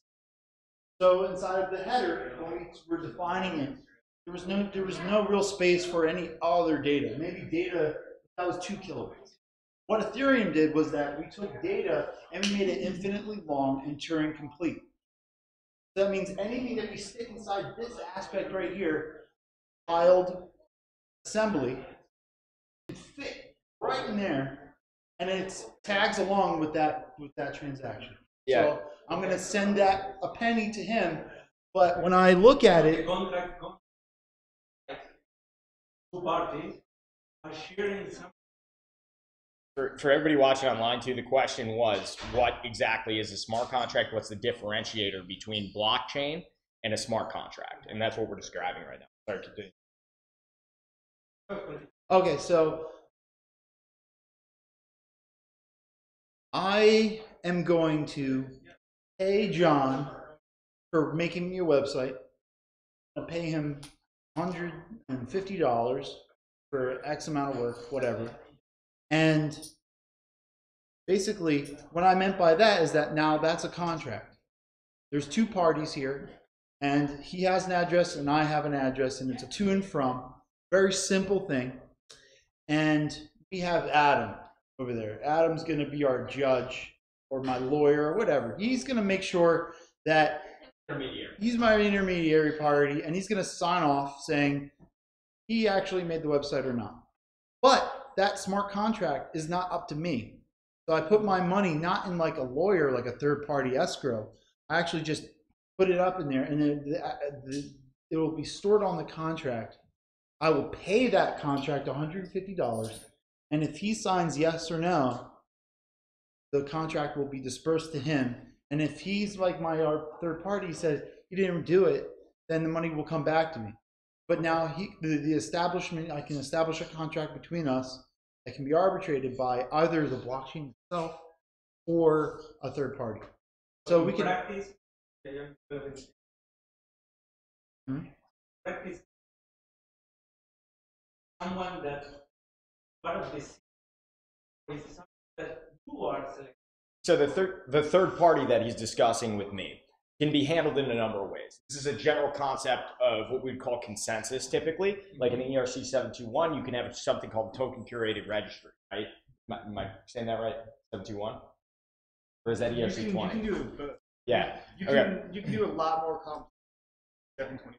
Okay. But try to just keep it in his context. So the point being is there is a mechanism called consensus, which is what the majority of the blockchain is based on. This trustless system has to do with the idea that most people are going to choose or vote on the true answer, right? So in token curated registry, which is a little bit more complicated, essentially goes to a voting round where multiple people will decide whether this is true or false, and they will stake some type of token or whatever it is, which has value to find out the right answer. And if they're wrong, they lose it, correct? Sure. Yeah, and that, or depending on how the contract's written, they're all different in what the general concept is. But yeah, that mechanism is written into the contracts, just depending on how you're looking at it.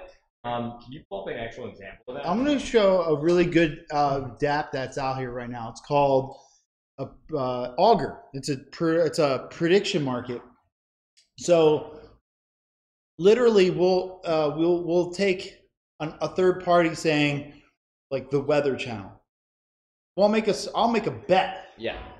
With him right now that it's going to snow. It's going to snow tomorrow here in San Mateo. In the intermediary. And I'm going to put up $100 on it, and then I'm going to not pay him. I'm going to pay the Ethereum blockchain to store it and arbitrate that like a judicial body. And it will take a third-party API like weatherchannel.com or Augur or whatever you decide that you think is a trusted source of information, have its signature signed, and it will be like, it didn't snow yesterday. And then a bunch of people will confirm that it didn't snow, and he'll get the money. And in this example, because I lost the bet. And in this example, we both agreed to the Weather Channel because he wrote the smart contract, he wrote whatever in. If I didn't send him the money, I didn't agree to it. Right? Yeah. So we could pick any number of things. There could be multiple different contracts. And that's exactly what different types of prediction markets are trying to do. There's also another interesting element to blockchain, and that's starting to come out. And there's a couple different projects like Movio and Zap and Oracles. But Oracles are these real-time data feeds that are interacting with the blockchain itself. And that is a very interesting concept. Some people are trying to perfect it, and whoever really does, that's going to be a real big thing. But these are what we would call like maybe a third layer, right? Third layer. So if you'd imagine Bitcoin or blockchain as your base layer, that's like the 1.0 version. That's like your basic stuff, right? You send money, it's got all the foundational concepts. This 2.0 layer that has to do with contracts and this little bit extra stuff where we can run different types of code that's stored on the blockchain and execute it is another one. And then there's these real-time data feeds or oracles, which is like your third layer of blockchain. And where we're at right now, where you saw with the token boom was this enthusiastic, this enthusiasm was towards more of like the 2.0 layer, the smart contract layer. And what you're going to probably see upcoming has more to do with these real-time data feeds because they're so powerful. For instance, if I'm a commodities broker, right, and I want to make a bet, and something like IoT, and this is getting a little bit abstract, I get it, but like IoT could tell you the temperature on the plants of the oranges in Florida. Right? And if it's a bad crop yield, we can tell, and certain indicators might be able to tell you, hey, look, it went below freezing. That's really bad for the crops. We expect a lower yield, but they're willing to pay for that type of data. And the person that's put that on their plants could actually sell that to the open market, right, in real time. So these tokens hold value for real-time data. And sorry, go ahead. I just want to elaborate on that. Yeah, go ahead. Just push that out, just to like really solidify what the idea of a contract is. We understand the concept of chess. So we can see this flow diagram of an unstoppable chess program. So right now we can see that we kind of, the way that are really happening, that we have basically a verified challenge contract. Inside this flow diagram, the possible people that could be matched, player and an opponent. We can see that the game is running, that we have to know that we are doing challenge, so at any time not playing, and offer drawing.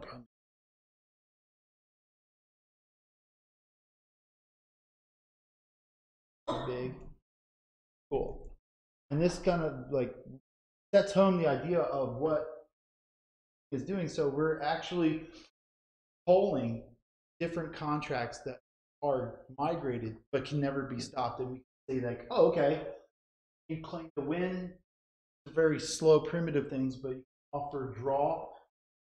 So at the end of the day, that's what can happen at the challenge stage.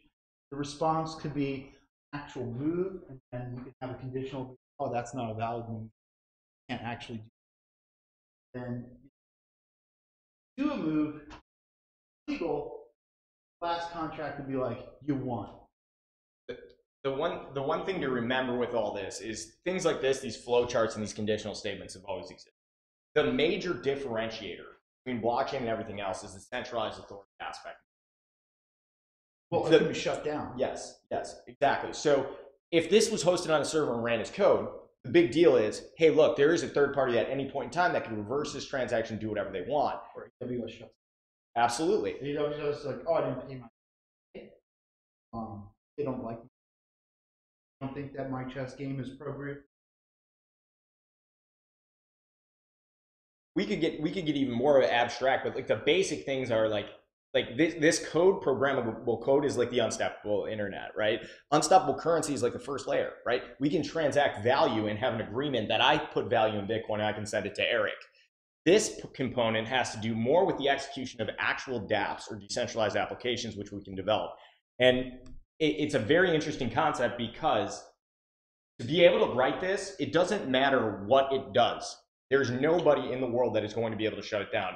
People at the SEC, everybody that wants to argue with that all day can, but the reality is they've actually shot, I believe, a Bitcoin miner into space. Somebody put one out there. No, there's a bunch of mines. There's a bunch of satellites that will change. The interesting component with all this is as long as I believe it's 7 confirmations, correct? 7 different nodes are running at any given time. It will continue. The chain will continue. So my game that I made, well, my little rinky-dink game here, this picture of Mario, whether or not, like, you know, it will just be there as a graffiti on the blockchain forever. And this is super interesting. This 2.0 layer is super interesting. 3.0 layer is even going to be more interesting when you can actually pull. But you know, the applications for something like this are both good and bad. There are good things you can do with it. There are bad things you can do with anything else. A good example of somewhere where, you know, where we can stop bad actors in the market or whatever the case may be with something like this might be an example like North Korea or, you know, Venezuela, one of these other countries where you really have no control over what the value of your work is. But say you're a developer there, you have some type of virtual skill. We can, it doesn't matter to me as long as the work's done. I can post up a bounty on Gitcoin or whatever. They can get it and they'll get the value. Now, how do they transact that? Well, within their countries, and a big example in Venezuela, they are using it in different capacities. There's a lot of projects that have partnered out there. I know that there was a Mexican company that would exchange it for actual dollars. And I think it was AirTM. I want to give whoever it was a shout out, but very interesting applications for it, which is actually happening today. So there is real world applications where this is more useful. And particularly if you look at a case like where you have hyperinflation in Venezuela or something like that, Bitcoin is actually less volatile. So that's a huge thing for somebody who can't get their money in and out of the country. Very interesting stuff. There are applications for it. Sometimes it's rather broad. They're not always optimal. Just because your idea is bad in the real world doesn't make it good for blockchain. And I think a lot of people think that is like tokenize whatever and they transition over. That's not always the case. There are applications. They are very specific right now. I believe that it will become more broad. Eric, I think you believe the same thing as well. There'll probably be more broad applications. And it's about working out the bugs. So when you're building a dApp, it's not necessarily build the new Facebook of Twitter or the Airbnb of Uber or whatever people like to say. It's like, where can I make a difference? Where is what I'm building applicable? And what kind of value is the end user going to get? A simple app like this, to me, I'm going to use Texel, you know, because it's fun and I'm interested in it. So he has a good market there, right? Or something like that. What is the problem? The adoption of the, what? You know what I mean? Yeah. You are talking about the, okay, it's a matrix, right? Yeah. From you technology, the Sure. thing that you can, what is the problem with adoption? I love this question. So there's a couple different major problems in my opinion. I'll let Eric take it right after me. One of the main reasons is people are not trying to build useful things. They're trying to build incredibly innovative things, right? And the idea is great, whatever, but the reality is that blockchain isn't always the greatest application. Sometimes centralized servers are a lot better at doing things. The second thing is, you know, they raise these funds and they're very inexperienced young men that are running these companies, and they don't necessarily know how to project manage or have the DevOps capabilities to be able to execute on what they're saying. So their timelines or roadmaps are a little bit more ambitious than they should be. So they haven't actually ever created anything. Now that's not always true. There are some very solid companies out there that I like. Go ahead. And the final thing, and something that I feel like as app developers that we understand, there are two lines of thought that come into mind when we're designing an application. That's something that is now becoming more popular, is the microservice architecture. Having lots of small microservices interact with your app as one is now becoming more popular, but only because we have bigger availability of memory, have the ability to have the technology associated with keeping all the databases that each each microservice looks at. So if you have, for instance, a serverless app that all look at different databases, you have to have something like an event source to go back and make sure that that as one unit, all the databases are updated. So if we zoom out from that, and just to bring it back to what we're doing, there's two big things that we're talking about. We're talking about architecture called dApps, which have been distributed computing is not easy, and that's another thing is that inside of like if we're Python, we're talking about the monolith. All of our libraries are inside of one program, and if they're not, then there's no cohesiveness inside this small architecture, this big monolith. And you know, it's easier to program inside that context because it operates like a dictator, because the dictator can say, I want this database to change, I want it to go to the screen and write it to memory. And I want to change what happened. Yeah, and they can. I want to change what happened. But if you look at a decentralized architecture, just like in today's microservice architecture, it's not as easy to develop because you have so many services that are scattered, but they are faster at scale. And there's that's the big thing. So now we're literally talking about a mesh of people. We can even look at it. Let's see. We'll just see IPFS. I'd like to simplify it if I could for you really quick. I heard a really smart guy who is working on carbon nanotubes and his use like in a broad market. And you know, carbon nanotubes are a really hot issue right now. The capabilities are huge, the technology is great, but it's not necessarily always practical. What he said about carbon nanotubes was he wants it to be like plastic. We don't brag that something's made out of plastic anymore. Back in the 50s, it was a huge selling point. Now nobody cares at all. Plastic's just great to use for water bottles. He wants carbon nanotubes to become that. We want blockchain to become less sexy and used in your everyday life, so you don't even know that it's working on blockchain, it just works better. And there's certain applications that's good for. I can name a couple really quickly, and I can name a couple bad ones. Anytime you have to deal with large capacity processing, like where you have a lot of data flowing, and it's going to really you know, bog down the server and capabilities, you can't do that in mass industry. There are interesting projects that are trying to work on that. I could get into those are a little bit more advanced with blockchain, and it's possible they could make it work. But there's one more. A good application might be something like basic research, which is unfundable except for by government. They can't find a way to fund it. Basic research could be useful if you encrypt the data and somebody who actually wants that research data, you could use some type of token to be able to purchase that to a company that's researching a given topic. There are different applications if you get a little bit creative and look past the surface level of Facebook and Twitter and all these sexy apps that everybody's developing. If you look a little bit deeper, the applications become much more clear and evident, and that's where I think you'll see your adoption. Not on the level of this app or this app. Privacy and security is another big one. If you could build a decentralized Facebook where they couldn't advertise to you, which there's a lot of projects that are trying to do social networks like that, that would be a huge one, and that's a good selling point because now you're no longer being tracked. So, I'm sorry. No, that's it. I just wanted to just break it down that it's also in terms of the developer, especially inside of our new microservice architectures. As a developer, that's harder to do. I would also like to maybe touch on a couple more things if anybody has a question, but we haven't, I don't know if we went into 51% attacks. No, we haven't gotten to that point yet. Well, I mean, I could talk about a lot of things, but I kind of want to go through the room here. I was going to talk about the DAO. Oh, the DAO hack? Yeah. Re-entrancy? Yeah, how it actually happened. Okay. Anybody else? We can get kind of really in detail, but I think we can handle it. Anybody got a question about anything you thought of? No? But yeah, that's our talk for today. Thank you for sticking around, and let's take our fork block. Try to get on the Discord, and we're gonna be we literally live on it. So, question as it's happening, we'll be there to answer. Yeah, and there's no such thing as a dumb question. I stare at something for an hour and a half, and it's literally because I hadn't put a semicolon in somewhere. Yeah. And I mean, there's debugging software. I know there's things that should point it out, and I just don't end up doing it. It's on me. So if you ever have a question in the Discord, or you're building something, or you're experimenting with blockchain, Eric, me, a lot of the different community members will help you out, even if it's outside of my knowledge or capacity, like something like Monero. We have a guy in there that does that. A lot of other different interesting projects are on there. I know we have some of the 0x guys, Tron guys, a lot of the other guys that are in there. And the idea there is that it's collaborative effort. We want to build things that are good, and blockchain is really interesting to me, maybe not so much to everybody in the world, but we live it, eat it, breathe it. So if you ever need help, just let us know, and we love hopping on calls and just kind of figuring it out. Cool.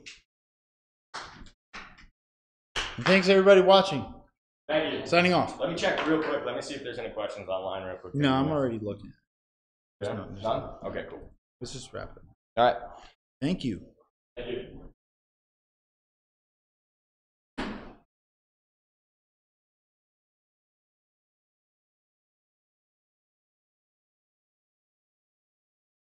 Shoo. Shoo. Shoo.